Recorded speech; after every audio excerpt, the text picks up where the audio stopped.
നമസ്തേ. കഥകളതിസാഗരത്തിലേക്ക് സ്വാഗതം. ഇന്ന് സാഹിത്യപരമായിട്ടുള്ള എന്തെങ്കിലും ഒരു തമാശ എന്ന് തന്നെ പറയാം, ഒരു ഹാസ്യമായിട്ടുള്ളതും നർമ്മബോധമുള്ള നർമ്മരസമുള്ള ഒരു കവിത ചൊല്ലാമെന്നാണ് ഞാൻ ഉദ്ദേശിക്കുന്നത്. ആ കവിത എഴുതിയിട്ടുള്ളത് ചേലപ്പറമ്പ് നമ്പൂതിരി എന്ന് പറയുന്ന ഒരുപാട് പഴയ കാലത്തെ പഴയ ഒരു കവിയാണ്. നമ്പൂതിരിമാർ തന്നെ നമ്പൂതിരി ഫലിതങ്ങൾ തന്നെ ഒരുപാടുണ്ടല്ലോ. അതിൽ ഈ ചേലപ്പറമ്പ് നമ്പൂതിരി അദ്ദേഹം ഹാസ്യരസം ഉള്ള ഒരു തിരുമേനിയാണ്, നമ്പൂതിരിയാണ്, കവിയാണ് എന്നുള്ളതിനേക്കാളേറെ അദ്ദേഹത്തിന് മറ്റൊരു പ്രത്യേകതയുണ്ട്. അദ്ദേഹം നിമിഷകവിയാണ്. എന്താ ഈ നിമിഷകവി എന്ന് പറഞ്ഞാൽ? ഒരു വസ്തുവിനെ പറ്റി, ഒരു വിഷയത്തെ പറ്റി, എന്തെങ്കിലും തൻ്റെ കൺമുമ്പിൽ കാണുന്ന ഏതെങ്കിലും ഒരു വസ്തുവിനെ പറ്റി, തൻ്റെ മനസ്സിൽ തോന്നുന്ന എന്തെങ്കിലും ഒരു പ്രതിപാദ്യ വസ്തുവിനെ പറ്റിയിട്ട് അപ്പോൾ തോന്നുന്നത് നോക്കിക്കൊണ്ട് നിമിഷം കൊണ്ട് കവിതയുണ്ടാക്കുന്നവരെയാണ് നിമിഷ കവികൾ എന്ന് പറയുക. അപ്പോൾ അദ്ദേഹത്തിൻ്റെ നർമ്മരസവും ഈ കവിത്വവും നിമിഷ കവിതകൾ ഉണ്ടാക്കുന്ന അദ്ദേഹത്തിൻ്റെ ആ പ്രാപ്തിയും ആ കഴിവുമൊക്കെ പണ്ട് കോഴിക്കോട്ട് സാമൂതിരി കോവിലകത്തുണ്ടായിരുന്ന മനോരമ തമ്പുരാട്ടിക്ക് വളരെ പെടുത്താണ്. മറ്റേ തമ്പുരാട്ടിക്കും ഉണ്ട് ഇത്തിരി സാഹിത്യ വിഷയങ്ങളോട് പ്രത്യേകിച്ചൊരു സ്നേഹവും താല്പര്യവും കുറച്ചൊക്കെ അറിവും കാര്യങ്ങളും ഒക്കെ ഉണ്ട്. അവരും നല്ലൊരു സാഹിത്യകാരി തന്നെയാണ്. ഒരു ദിവസം ചേലപ്പറമ്പ് നമ്പൂതിരി കോഴിക്കോട് സാമൂതിരി കോവിലത്ത് ചെന്ന് അങ്ങനെ എന്തോ കാര്യത്തിനൊക്കെ വേണ്ടി ചെന്നു. തിരുമേനിമാർക്കൊക്കെ അങ്ങനെ ഓരോ സ്ഥലത്ത് നടന്നല്ലോ. അങ്ങനെ ചെന്ന് കഴിഞ്ഞപ്പോൾ മനോരമ തമ്പുരാട്ടിയെ കാണാനായിട്ട് പോവുകയുണ്ടായി. അപ്പോൾ തമ്പുരാട്ടിയുടെ അറയിൽ ഇരിക്കുകയായിരുന്നു. ചേലപ്പറമ്പ് തിരുമേനി അവിടെ അദ്ദേഹത്തിന് അനുവാദം കിട്ടി. അവിടെ ചെന്നു കണ്ടുകൊണ്ടിരുന്നപ്പോൾ ഒരു ഹാസ്യരൂപത്തിൽ തന്നെ ഒരു തമാശക്കായിട്ടായാലും തമ്പുരാട്ടി ചേലപ്പറമ്പ് തിരുമേനിയോട് ആവശ്യപ്പെട്ടു, അങ്ങ് നിമിഷകവിയാണ്, എനിക്ക് എന്തും ഇഷ്ടമാണെന്നറിയാമോ നിമിഷകവിയിലാക്കാം, പക്ഷെ എനിക്കതിനൊന്നും പറ്റണില്ല.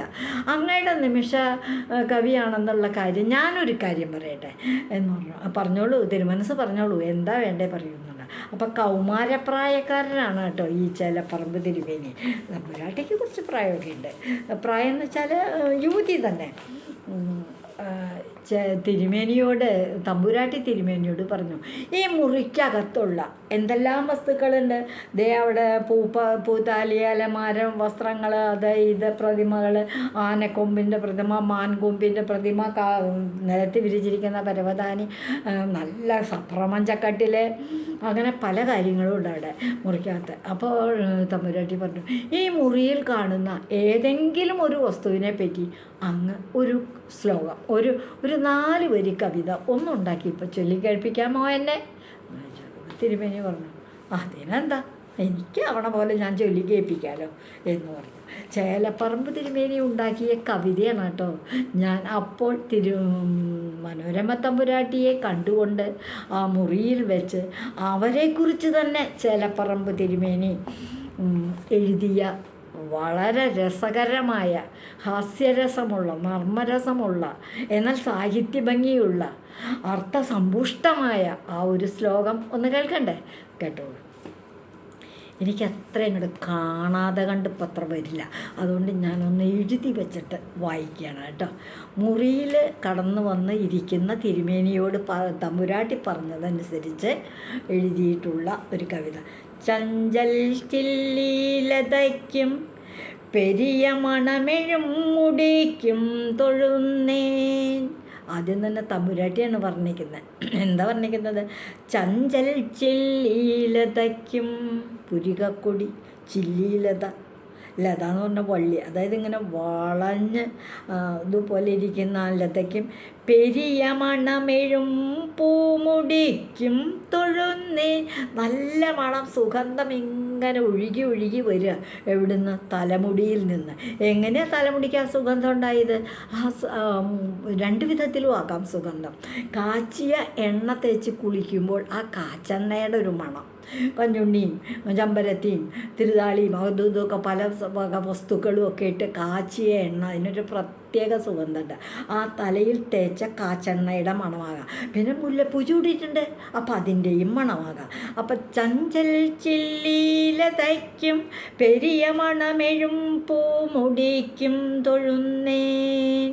തമ്പുരാട്ടി വർണ്ണിച്ചുകൊണ്ട് തൊഴുന്നു. പിന്നെയോ നഞ്ചി കൊഞ്ചി കുഴഞ്ഞിട്ടുള്ള മൃദു പൊഴിയുമാ പുഞ്ചിരിക്കും തൊഴുന്നേൻ.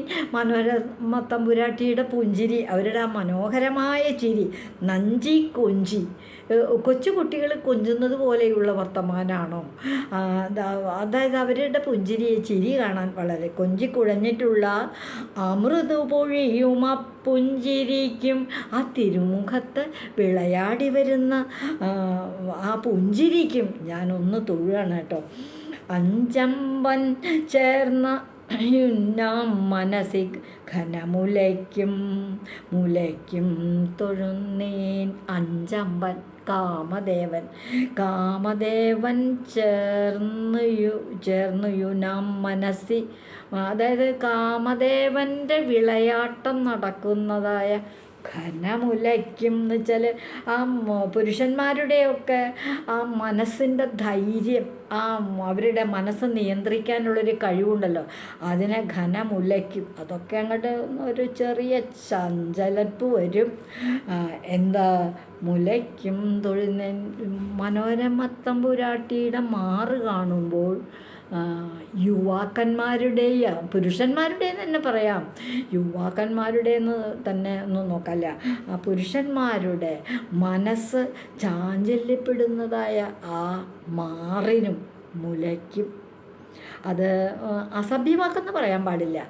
ഇത് തന്നെ നർമ്മരസം, ഇത്തിരി പ്രേമത്തോടു കൂടിയിട്ട് കാമത്തോടു കൂടിയിട്ടുള്ള ആ മുലയ്ക്കും തൊഴുന്നൻ. പിന്നെയും തൊഴുകയാണ് ചേലപ്പറമ്പ് തിരുമേനി. ഇപ്പം തൊഴുന്നത് എവിടെയാ? പിന്നെയോ നെഞ്ചിൽ കിഞ്ചിൽ കിടക്കും കൊടിയ കുളിലതയ്ക്കൊന്നു വേറെ തൊഴുന്നേൻ. അടുത്തതാണ് ഈ മനോരമ തമ്പുരാട്ടിക്ക് ഇത്തിരി കുശുമ്പൊക്കെ ഉണ്ട്, ഇത്തിരി ഇത് ഒക്കെ ഉണ്ട്. മറ്റുള്ളവരോട് ഒരളക്കൽ, ഞാനാണ് ഗെയിമിൽ നിന്നുള്ളൊരു തോന്നലുണ്ടായിട്ടോ എന്തോ, അവരുടെ അറിവ് മറ്റുള്ളവരുടെ അറിവ് അളക്കുകയാണ്. എന്നിട്ട് ഒരാളങ്ങടെ പരാജയപ്പെടുത്താൻ പറ്റുകയാണെങ്കിൽ അതൊരു നേട്ടമാണല്ലോ, അങ്ങനെ കരുതണം. അപ്പം മനോരമ തമ്പുരാട്ടി നല്ലൊരു സാഹിത്യകാരിയാണ്. ചേലപ്പറമ്പ് തിരുമേനി നിമിഷകവിയാണ്. അദ്ദേഹത്തിൻ്റെ ആ കഴിവ് ഒന്ന് അളക്കാൻ വേണ്ടിയാണ് ഇപ്പം നിമിഷകവിത ഉണ്ടാക്കാൻ പറഞ്ഞേക്കണേ. അത് തിരുമേനിക്ക് മനസ്സിലായി.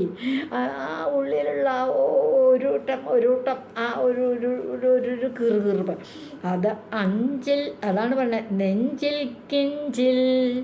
നെഞ്ചിനകത്ത്, തമ്പുരാട്ടിയുടെ മനസ്സിനകത്ത് കിടക്കും, നെഞ്ചിൽ കിഞ്ചിൽ കിടക്കും ആ മനസ്സിനകത്തുള്ള കൊടിയ കുളിലതയ്ക്കൊന്ന്. കൊടിയ കുളിലത എന്ന് പറഞ്ഞാൽ ആ കുശുമ്പ്, ആ കുനിഷ്ട്, ആ കൊടിയതാണ്. അത് അവരുടെ നിസ്സാരമൊന്നുമല്ല, ഇത്തിരി നല്ലോണം ഉണ്ട് കുനിഷ്ടം മറ്റുള്ളവരോട്.